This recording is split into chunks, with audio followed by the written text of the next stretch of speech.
A country with fewer people than a single American suburb walked into the World Cup and made Spain look ordinary. Not lucky, not for 5 minutes, for 90. Everyone expected a scoreline that would embarrass them. Instead, they got a result that embarrassed everyone else's assumptions. Here is exactly how it works. Start with the number because it matters. Around 500,000 people. That's the entire population of the country we're talking about.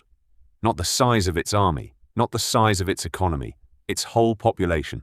You could fit every citizen into a single NFL stadium a few times over and still have seats left. Now here's the part your brain doesn't want to accept. Population has almost nothing to do with football quality.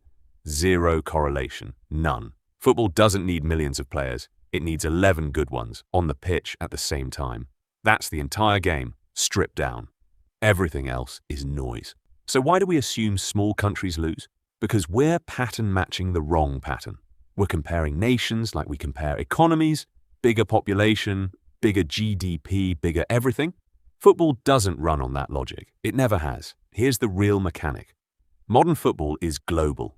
Players from tiny nations don't train in tiny leagues. They get scouted young, signed by European clubs, and drilled in the same academies as players from Brazil, France, and England. By the time they put on their national jersey, they've already been playing at the highest level for years, often standing next to the very players they're about to face. So, when a small nation walks onto a World Cup pitch, they're not underdogs stumbling into a boxing ring. They're colleagues who happen to be on opposite teams for 90 minutes. Now, the escalation.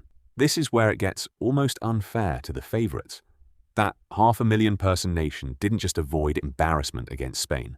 They held a team stacked with elite talent to a scoreless draw. No goals, no mistakes, no fear. And then, days later, they did it again. Against Uruguay, a country that won the very first World Cup ever played back in 1930. The small nation came back from behind to grab a draw there too. Twice against genuine football royalty and twice unbothered. Here's the twist most people miss. This wasn't a fluke born from a soft group or a lucky bounce. This tournament expanded to 48 teams, the biggest World Cup field in history. Critics said more teams would mean more blowouts. Weaker nations, watered-down football, predictable results. It did the opposite. More debut nations means more players who've spent years proving themselves in someone else's spotlight, waiting for a stage this big. Give them one, and reputation stops mattering. Rankings stop mattering. What's left is just football, which was always the point.